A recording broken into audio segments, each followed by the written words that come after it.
What's up, y'all? TBrown31 here, back again with JaboctheGreat. This is the last word. So, another week in the NFL. Biggest game to talk about for us this week was the Thursday night football game, the Eagles and the Vikings, where we saw the Eagles get out a win 34-28. Yeah, pretty thrilling game. Though at one point it looked like it wouldn't be. The Eagles were up pretty big at one time, and it sparked a Vikings struggle to fight back.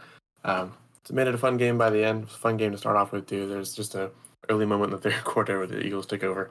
But really fun game. A better game than these two teams had against each other last year. Obviously, one of the Vikings' only only losses, and it was of course not a one possession game because they were 13-0 in those. This one ended up being a one possession game though. Now they're, I think, 0-2 in those this year. So flip the script so far. On paper, Jalen Hurts goes 18 for 23, 193 yards, throws a touchdown, throws a pick, rushes for 35 yards, and has 2 TDs on the Eagles. Weird little sneak push thing that they do with him. I don't know how legal it should be, but he got 2 touchdowns. DeAndre Swift, monster 175-yard game on the ground. Getting a TD for himself as well. Vikings did not have an answer for DeAndre Swift coming in the absence of Kenneth Gainwell. Seeing DeAndre Swift on my bench in fantasy was not great either. Watching 30 points go nowhere was a little painful. I guess I should have been more weary of Kenneth Gainwell's absence, so that was great. Devontae Smith, also a great game. 131 yards in the air, gets a touchdown, left only 62 yards of the rest of what Hurts threw for everyone else. You could see A.J. Brown a little upset about that at some point throughout the game. And then, boy, here we go. This is the story of the Vikings' first half. Fletcher Cox, Justin Evans, Nicholas Morrow, and Keely Ringo all recover Vikings fumbles. It's a crazy start to the Vikings' first half. Without those, we maybe have a different game. For the Vikings, Kirk Cousins goes 31 for 44, 364 yards, 4 touchdowns, no picks. A pretty good game for him. There were a lot of times I'm looking at the passes he threw during this game and going, that was really sharp, that was on point. Sometimes it just wasn't connecting, especially on passes with KJ Osborne. They weren't quite going through, and the fumbles were really bad. Alexander Mattison struggled again against another tough D-line, getting just 28 yards on 8 carries, not the best for him. Justin Jefferson did dominate in the air, though, with 159 yards. Rookie Jordan Addison did well, 72 yards and a touchdown. TJ Hawkinson has proved to be a good addition in Minnesota, getting 66 yards and 2 touchdowns against this Eagles defense. And then KJ Osborne had a few drop passes here and there, but he did score a crucial TD to keep his team alive late in the game. So not a complete loss for him. And then obviously, if people are recovering fumbles, somebody has to do the fumbling. Kirk Cousins, Brandon Powell, Alexander Mattison, and Justin Jefferson all fumbled. Jefferson's a bit of a heartbreaker. He dove for the end zone and fumbled into the end zone, causing it to be a touchback. Definitely as one of those rules that's like, man, that sucks. That's a huge punishment. But it's like, what else do you do there? Rough for him. He was definitely, you could see, clearly upset about it on the sideline. And Theo Jackson was able to pick off Jalen Hurts at one point in the game. So a good game between these two teams, 28-34. Vikings kind of came to life in the end and tried to fight back, just weren't quite able to get everything together. I think they missed an onside kick at the end, but they did fight back, and it was a fun primetime game. We've been pretty good on the Thursday night game so far. Yeah, this is another good one, and this isn't to take away from the Eagles, but like you mentioned, man, you cannot turn the ball over 4 times and expect to win. I mean, if you take away 1 or 2 of them, there's a chance that the Vikings get a touchdown and it'll be a 1-point game at the end, 35-34. You never know.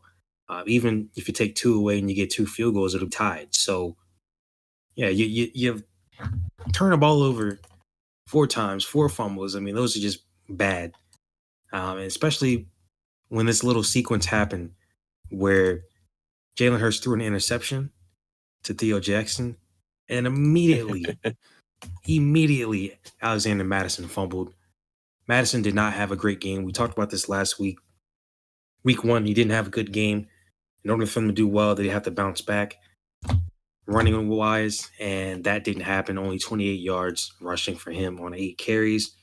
And as you mentioned, on the flip side, DeAndre Swift, about 30 carries, 175 yards. Overall, the Eagles ran for 260 yards. So the combination of the 4 fumbles and getting ran all over is what did in the Vikings. I mean, when you actually look at Kirk Cousins' numbers, 360 yards, 4 touchdowns, pretty good. Some of them were pretty late, but they they were fighting to the end. It wasn't like it was complete garbage time or anything. They were down, that 6 points with just a couple minutes left. So it's not like it was a full garbage time effort there, just piling on stats. Like they were competing at the end. So the offensive line only allowed 2 sacks, but it's not like it didn't affect them at all in this game. It definitely did with the injuries. And then I think the tackle that was in for Christian, I think he went down at some point too, if I remember correctly. So they're on Yeah. like their third string guy there.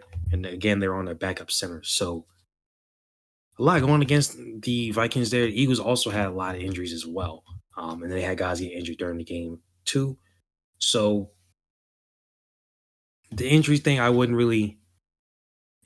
I guess you could say it canceled out if you like to say that. I don't know how you say which one is worse for which team, but I wouldn't put that on injuries this game. It's just the turnovers and getting run all over. That's pretty much what killed them. So especially that, and not to put this on Justin Jefferson, but especially that one, because like you said, everybody really seems to hate the rule, and it's like, dang, it kind of is deflating. But I really don't see what else you're supposed to do there. I mean, you can't really put it at like the one or something, or what, take it back to the 20, so take it back 20 yards. Like I don't there's not really anything logical that you can really do there that would make sense. It's just kind of, it just sucks to see it whenever it does happen. So that one was obviously deflating, but yeah, there are just a lot of mistakes in this game. And the Eagles, they had some good moments, definitely. The plays, those big plays by Jalen Hurts throwing the ball, definitely had some big moments there. But overall, he was efficient. It just wasn't the greatest game from them passing wise, and especially on. The fans were not very happy with what was going on. I mean, it was like a third down. They ran it again, like 3rd and 5 or something. They ran with Jalen, like QB draw, and the fans started booing. It's like Eagles fans got to relax sometimes. Like I understand play calling, obviously with a new OC wasn't looking great, but you got to calm down. You guys just were in the Super Bowl. I mean, even the year that they won the Super Bowl, the year after, when they didn't have that great of a start, like Eagles fans were getting pissed like 5 games in. So they are not patient at all. Yeah, I think that's it's a bit of a overreaction from them. We've seen that energy coming out of Philly with the team a lot. That not a whole lot of patience for their team. But yeah, I mean, you touched on it, especially. That's just the story of the game for the Vikings is not being able to stop the run. Every time, especially late in the game, DeAndre Swift would get the ball. Me and the people I was watching the game with would be like, "Well, here he goes," because the Vikings just kind of let him walk straight through. Madison not being able to get it going was rough. Later in the game, obviously the Vikings they can't really rely on the run anyway, because you got to kind of fight back. And I think it wasn't quite as bad as the Kadarius Toney game, right? Because he didn't toss a ball in anybody's hands or anything like that. But KJ Osborne definitely had a little bit of rough stuff going on in the early part of the game for the Vikings, as they would get some crucial third down passes that would just kind of bounce off his hands. So I think, not to say that they need to be slandered to the point where they delete their Twitter. It's not great, but I think we definitely need to look at some of those plays with KJ Osborne. Got to get the chemistry between him and Kirk back up. It was good to see Kirk definitely use more receivers than Justin Jefferson, spreading the love around, getting the ball to Jordan Addison. It was an exciting rookie to watch. But yeah, I mean, this one, it was a fun game, but it really comes down to some simple stuff, right? Vikings got to get better at stopping the run, and they've got to stop turning the ball over. Similar issues against the Bucks. They turned the ball over a lot in that game. So Vikings got to clean up these turnovers. Eagles have gotten to 2-0, but they've had some ugly wins to get there. I think they definitely got to be looking at some of the things that aren't working as well and figuring out how to improve and keep moving forward. Obviously, you're not going to be upset with being 2-0, but they definitely have some stuff that they can work on, and some of the play calling can maybe change, right? Jalen Hurts doesn't need to scramble on 3rd and 9. That's maybe not the best idea. But I think this also isn't a game that the Eagles can be too upset at, right? They did really well. They put up 34 points. Not that the Vikings defense is super impressive, but I mean, they got 200 yards out of DeAndre Swift essentially on the ground. They got 130 of Devontae Smith in the air. Had a pretty good game on offense. Their defense looked really good at certain points in the third quarter. Obviously, they started getting picked apart towards the end, but they were able to hold it together. So both these teams, I don't think it's panic mode for the Vikings yet. I think there's pretty clear things that they can do to try to recover and take hold of the NFC North. And the Eagles look pretty good, but I think when you think about their division rival, the Cowboys, who we'll talk about in another video this week, um, Eagles have some stuff to look at, some stuff to try to clean up before they face a defense like that. So, good game for the Eagles. Definitely something to be proud of. But they got stuff to look at to fix before they go face a Dallas-like team. And then the Vikings, not yet time to panic, in my opinion, but maybe getting a little close to it if they keep turning the ball over the way they have.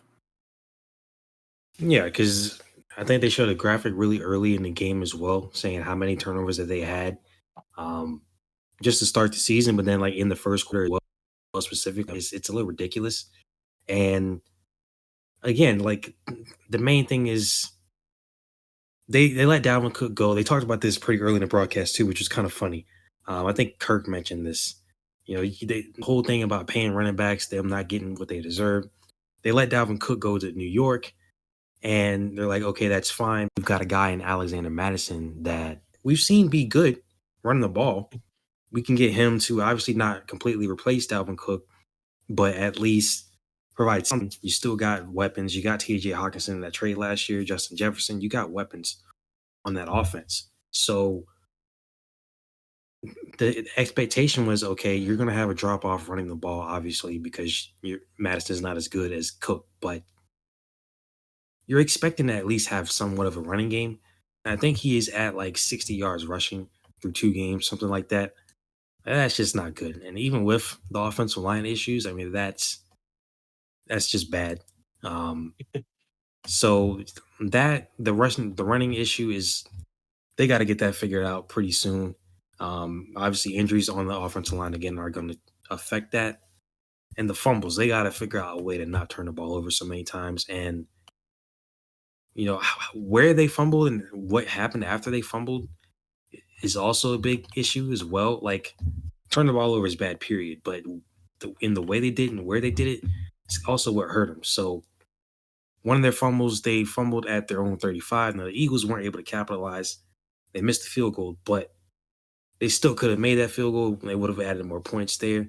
They fumbled again that was at the one. Obviously, that was with Justin Jefferson's. So that one a little bit different. It was a touchback, but point is,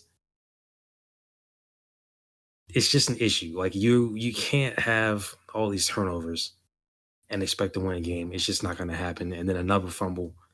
Again, this one led directly to a touchdown. So yeah, it's just too many issues for them, man. It's rough. And I think again, I don't. Yeah, like you said, I don't think they should panic, but they definitely got to fix these issues if they want to look as at least it's half as good as they did last season.